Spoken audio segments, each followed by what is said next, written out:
Hey, what's up YouTube? I hope all you guys were enjoying Yu-Gi-Oh! Day today with the tournament and other festivities going on.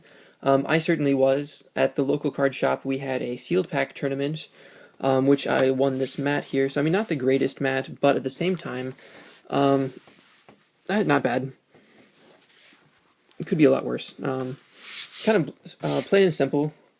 The other thing was, for coming in first in the sealed pack tournament, I got a pass to Gen Con, which I traded away for a Spellbook of Judgment and an Obelisk the Tormentor from the new battle packs, which I know is undervaluing the Gen Con pass, but at the same time, I wasn't going to be able to go, and so I was just looking to get something out of it, so it didn't go to waste.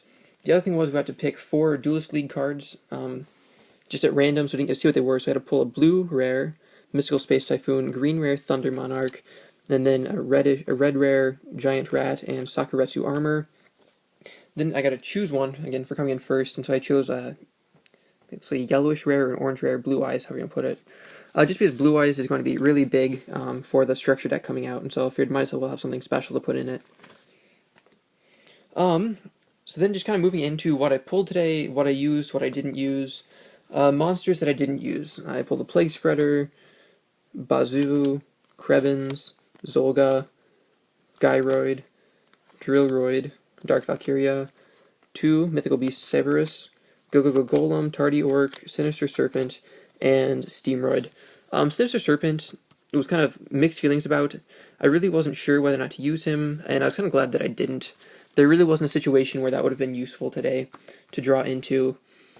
Then other things, Nightmare Steel Cage, just because the fact that it handicaps you as well as your opponent.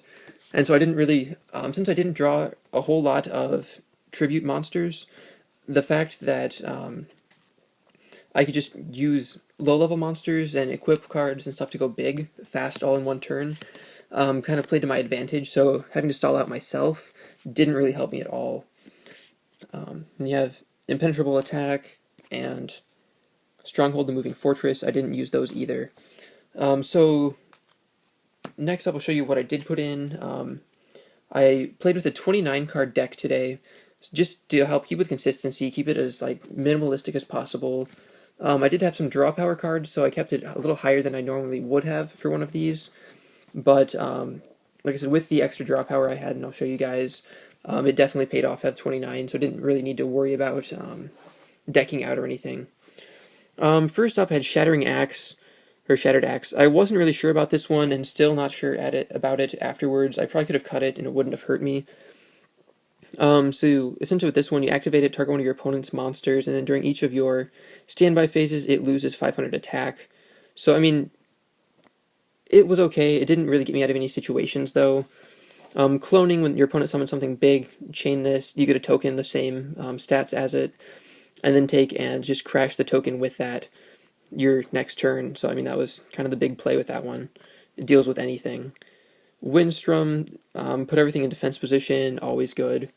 Tiki Curse, any Tiki Curses I pulled, I put into these sealed pack decks. So I only pulled the one today, but still useful. Kunai with Chain, just an amazing card for this format of sealed pack play. You take and you put your opponent's monster in defense position, and then you give your own monster an extra 500 attack. So, I mean, that's just a really great kind of combo. Definitely helped out a lot today. And then Half or Nothing. Great card, buys you a turn. So, I mean, really good. Moving on to spell cards. Start things off. Earthquake, again, puts everything into defense position. Swords of Concealing Light, again, puts them in defense position. Which, to me, that was kind of like the best way to play things. Since I couldn't get over a whole lot, just went, if I can put it in defense position, and then I can take care of it, usually. For draw power cards, had a card trader, not a liability, just because once you activate it, there's nothing really your opponent can do. It's just you yourself remembering to use it. That was kind of the big thing there. Shard of Greed, again, activate it, there's nothing that destroys it, really. So that's almost always a +2. Pot of Greed, again, +2. And then attack modifiers, Axe of Despair, great card. So, I mean, yeah, equip this anything gets an extra 1,000 attack. So, I mean, it was really helpful.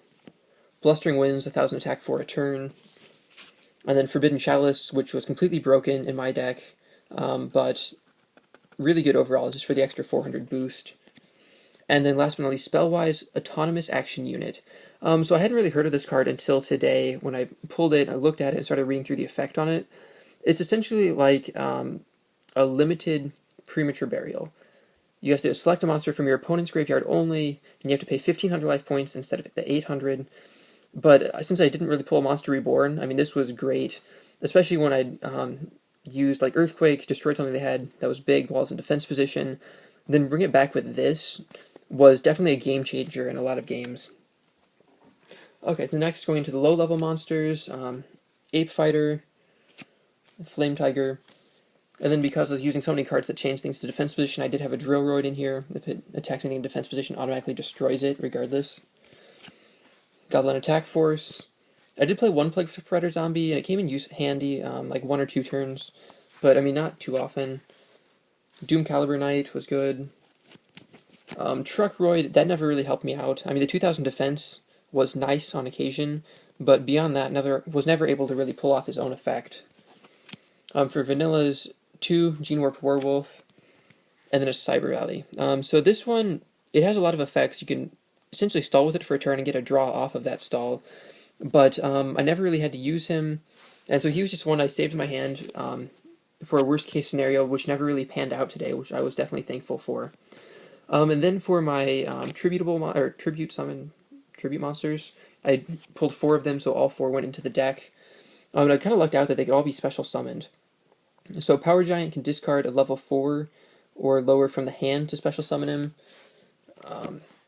The Fiend, Mecha Cyber, if your opponent controls 2 more monsters than you did, you can special summon him.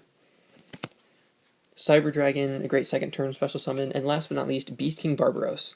He was kind of my ace in the hole in just about every game that I played, because wait until I got him, and then summon him normally without tributing, so he's at 19. Then during the damage step, chain Forbidden Chalice to him. So then he went up to 34 because his effect was negated, and then even after the turn was over, he was still at the 3,000. And so that was kind of like the key play that I had in my deck that nobody really saw coming, and a lot of people were surprised by. And so, I mean, with Card Trader, I was able to kind of get into it rather consistently, and so that definitely helped out a lot. But other than that, other news I heard today, one of the people I was trading with was at Nationals, and he said that they had announced that number 11 Big Eye was going to be tinned. So that is out there for you guys. I haven't really heard anyone else on the web saying that, so it may or may not be true, but that is out there. Other than that, Luso signing out.